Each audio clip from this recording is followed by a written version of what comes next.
Welcome to Why Live Today. I'm Brett.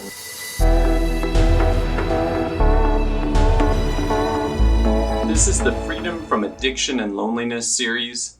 I've received a question numerous times over the years as I've counseled men.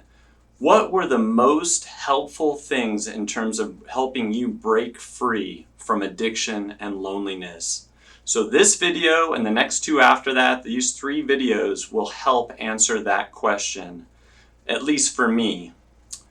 Before I do that, I'm going to make a plug here. The Why Live Today store will be opening soon, and I'm definitely not a salesperson, so this is a little weird, but I believe in this. The Why Live Today store is going to sell products like this mug and t-shirts, hoodies, hats, things like that. Every item purchased, a portion of the proceeds will go to Why Live Today, and a small portion will go to two of my favorite charities.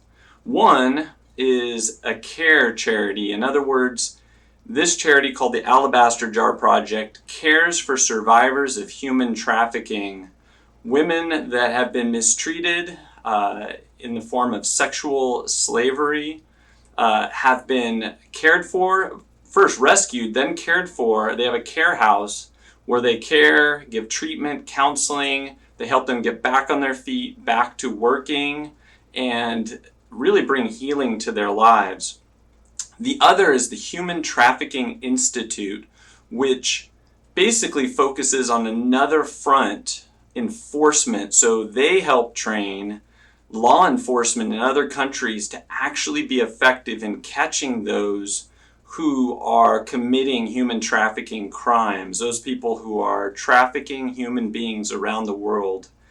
So I really believe in these. I encourage you, when it goes online, please buy a product, and there'll be more to come on this. So check out your email, the website, the Why Live Today website, whylivetoday.com, as well as the YouTube channel for when that opens. Okay, so here's a segue. So we need to be pouring out. So this is my segue into the video. And I'll set it here as a reminder, and it's counterintuitive. That's why this is right side down or upside, I don't know. Anyway, strike that, reverse it. So pouring out is the concept. And the question I am asking is, what is your red dot? Which is definitely not a self-explanatory question, but this was hugely helpful to me. So let me share a story that will hopefully help you understand what the subject is and then how we deal with it in our lives.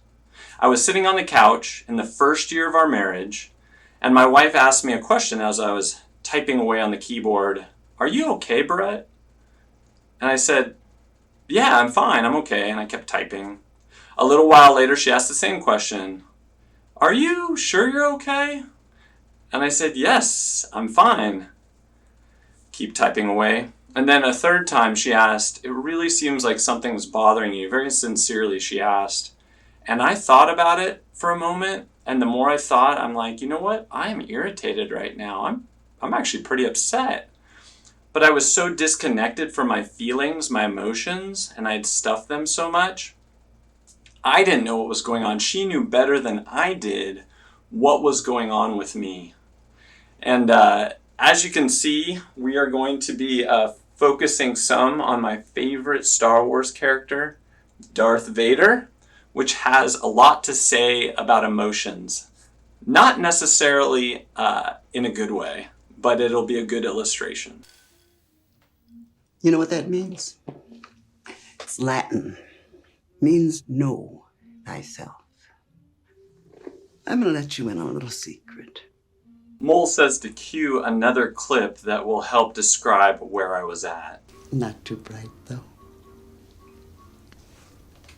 Thanks a lot, Mole. Appreciate that one. So there was a small crack in the dam that was blocking all of my feelings and irritation. I actually got in touch, and there was an opening up of understanding and acknowledgement and sharing of that feeling of irritation, albeit it took some effort and some help from my wife in that process. Anger is a guardian emotion, so that feeling is more acceptable, it's more permissive, it's oftentimes seen as strong, even though a lot of times we use it as a mask for the other emotions or a cover or a block. So keep that in mind. Also, fear can also block or inhibit or bury, one for mole there, those other key emotions that are closer to what's really going on in our heart. So this is about awareness, this is about acknowledgement, and this is about sharing our feelings. This is the key truth in terms of relationship. Relationship with God, relationship with others, and relationship with ourselves. If we don't get this right, which I didn't for 18 years, we will have a continual challenge with connecting on deep levels, especially with God. We got everything but the truth. What's that truth, damn it? I'm afraid, all right? You want to hear me say it? You want to break me down? All right, I'm afraid. Here's the deceptive truth about anger and fear. We feel like they're moving us towards people because we're protecting these feelings from coming out, but it's blocking us from really being known, which is what we want in relationship. So there are 2 R's to remember when it comes to the deepest needs and wants of our heart: to be right with God and to have a deeper and deeper relationship with God. So rightness and relationship. If we repress the emotions or suppress them, if we use anger, we use fear, or we allow those to reign, and we don't get in touch with these other feelings, we will not go deeper in our relationships. In a moment of transparency, Mole says he actually backfilled some of his tunnels so he wouldn't have to deal with the hurt and the pain and the fear and the frustration of just falling out with other moles in the tunnels. I really appreciate his being real and authentic about that. On that note, with feelings, there's a lot of times baggage. So there's a word that tends to be vilified. At best, it's seen as a weak word or a soft word. It's called intimacy. Or, if you want something memorable, into me, see. It's the idea of being known and allowing another, God or others, to see into us. And feelings are a very powerful avenue to connect with what's really going under the hood. They really are like signals on a dashboard, whether it's a car or a plane or some console. When the light beeps, like anxiety, or the light beeps, excited or hope, it's letting us know that there's a deep core thing going on in our soul, in our heart, that is being tapped. A very, very good thing happening and deep in our soul, but it may be coming out in a bad way. We may act on it in bad ways, but the bottom line is feelings are the cues to the deep core longings. More on that in a later video. But for now, let's just talk about that vilified word, intimacy, or at least weakened word, which Jesus, the God of the universe, God came and walked on this earth and showed us what he was like. Jesus wept. Jesus got angry. Jesus was tired. He was deeply wounded and hurt. He experienced the range of emotions in perfection, of course. But if God has strong, deep, passionate feelings, we should also have those feelings. And did he share those? Did he show those? Yes. Mole wants me to be real also here. So a lot of times with men, there are 3 emotions that are talked about in terms of a range: mad, glad, and sad. And it's definitely more than those. And in my case, it was just glad.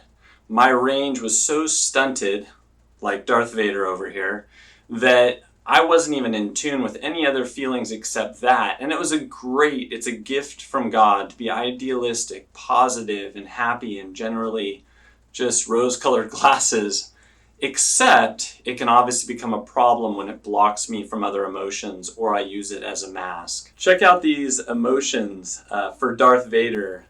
My son, a while back, asked me to buy this card and said, "You gotta use this for Why Live Today." So, you were right, buddy, and tell your sister you're right, because you like to do that a lot.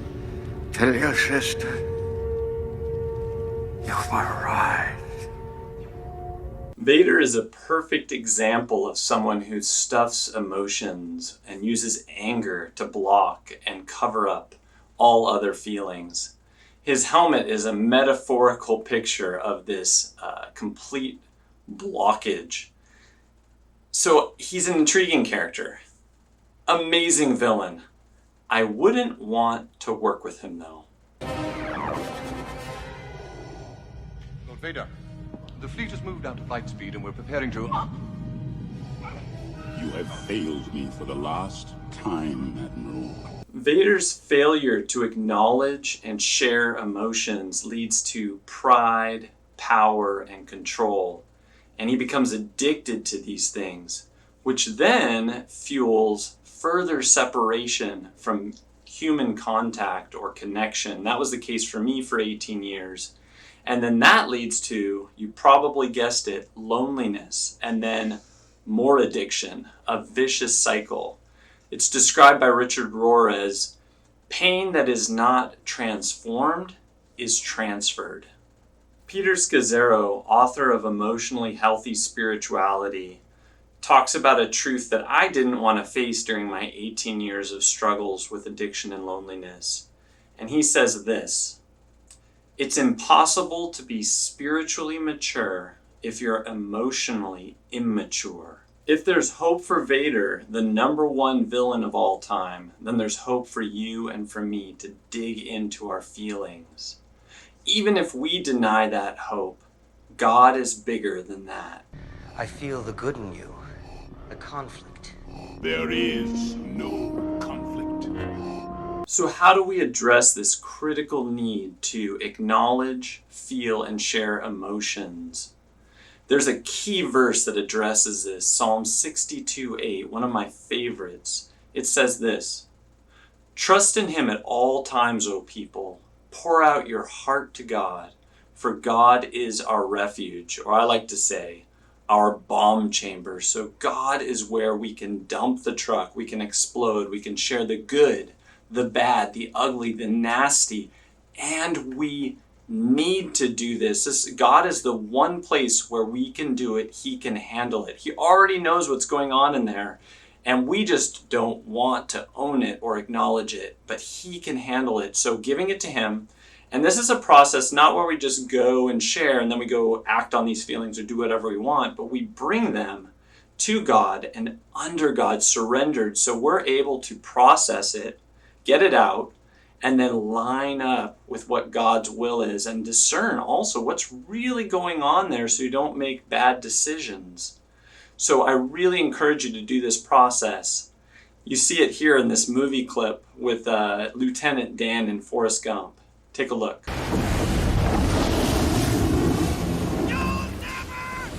Now me, I was scared, but Lieutenant Dan, he was mad. Many people hesitate regarding this idea of dumping the truck with God and sharing all of these feelings and emotions because we just don't witness or see it in the church or in Bible studies or Christian circles very often, and we don't see it taught on either. But it is a biblical truth, and we see it time and time again. Like the life of David, for example, he wets his bed with tears and he rages at his enemy, crying and screaming and yelling out for God to bring the hammer down on them. You want me to put the hammer down?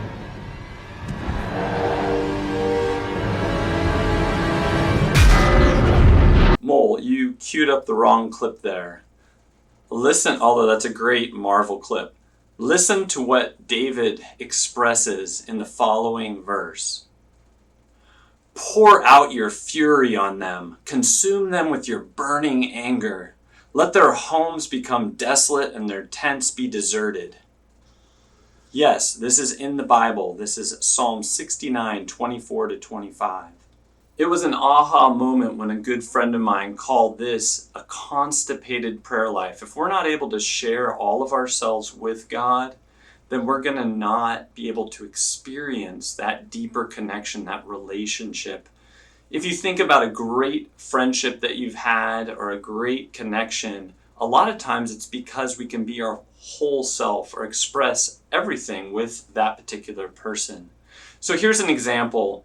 And this is something that this same friend talked about, and I began to do this and practice this both in my family, my work life, and, as some of you can relate, on the mean streets of San Diego. And if anybody's driven in San Diego on the freeways, it can get pretty intense. And so I was cut off one time, and instead of the nice prayer or stuffing my feelings or the nice prayer of Lord, bless them, I was like, Lord, will you run them off the road and teach them a lesson? Maybe don't kill them, but hurt them really bad, give them an object lesson. It was an initial gut level response to injustice or things that are wrong, but we're putting our feelings into this stew. It's both good and bad, justice, vengeance, just reaction to a violation of our personal rights, whatever it is. We are in a very tumultuous, very volatile state. And that needs to go somewhere. So channeling it to God and then sharing those feelings towards that driver and letting God sort it out and then realizing, okay, Lord, I want them to get things. I don't really want them to be hurt.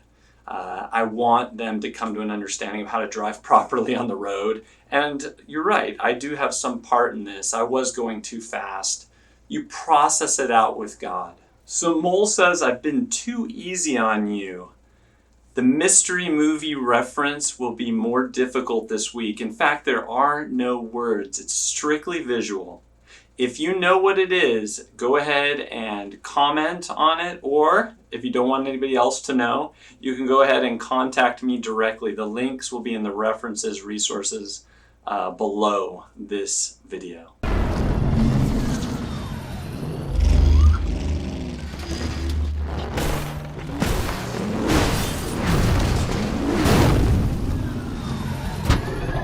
So this is the red dot exercise. When I say, what is your red dot?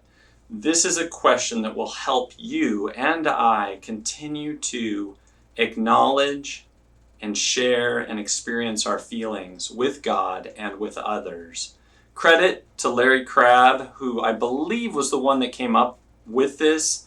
I have expanded, and actually not just me, but another person suggested a green dot as well. So you'll see that there is both a green dot and a red dot on this exercise. It can be found on our website, whylivetoday.com, on the resources guide, the Freedom Resource Guide, which is free, and it'll explain how to walk through this exercise.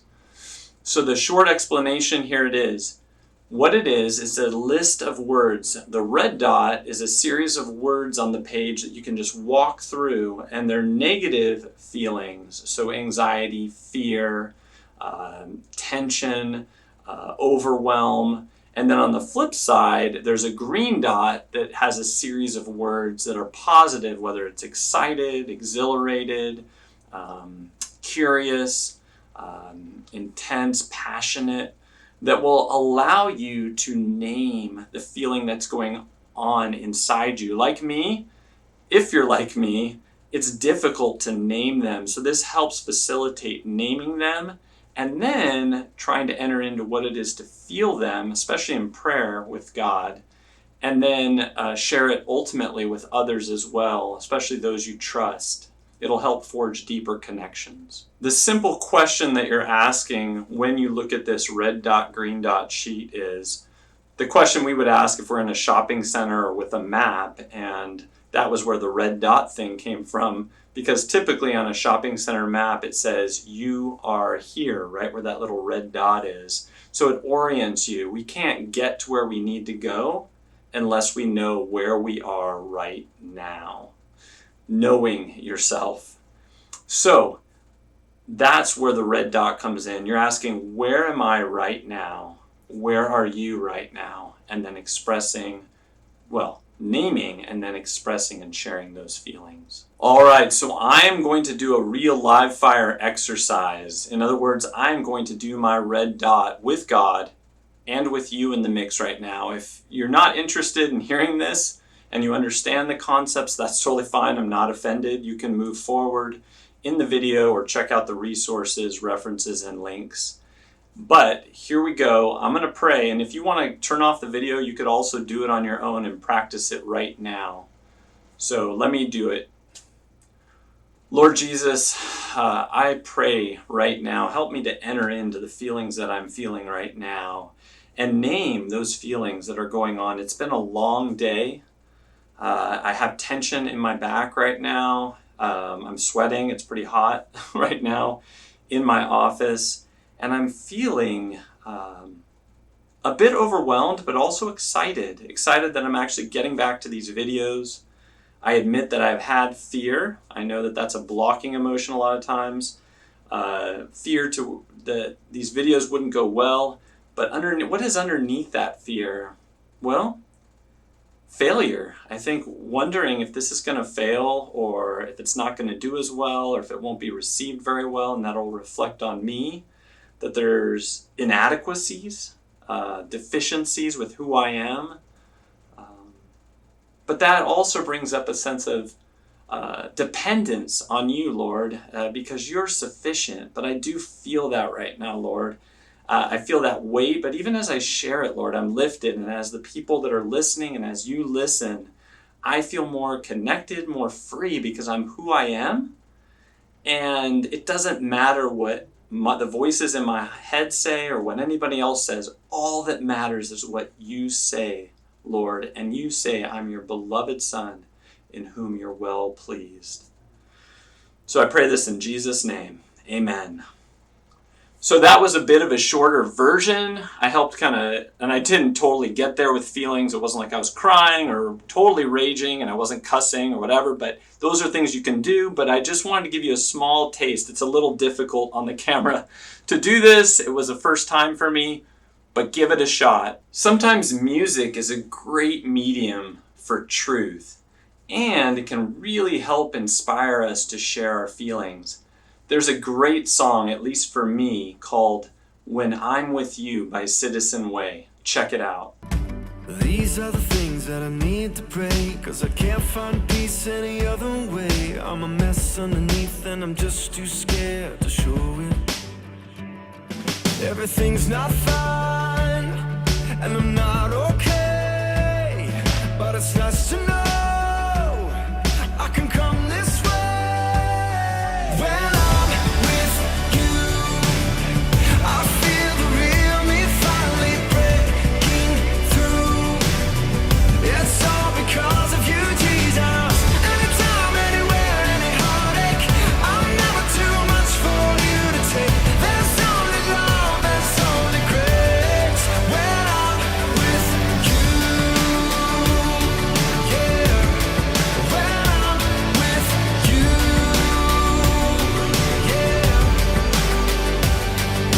you can find the full song in my Spotify playlist, which is on the Freedom Resource Guide. Also, the red dot exercise is there, and emotional maturity assessment, where you can go and take this assessment and you can get a sense as to where your emotional maturity is.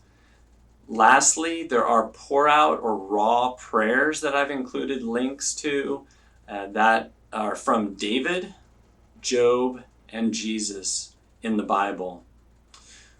This is Why Live Today. Until next time, remember to ask that question.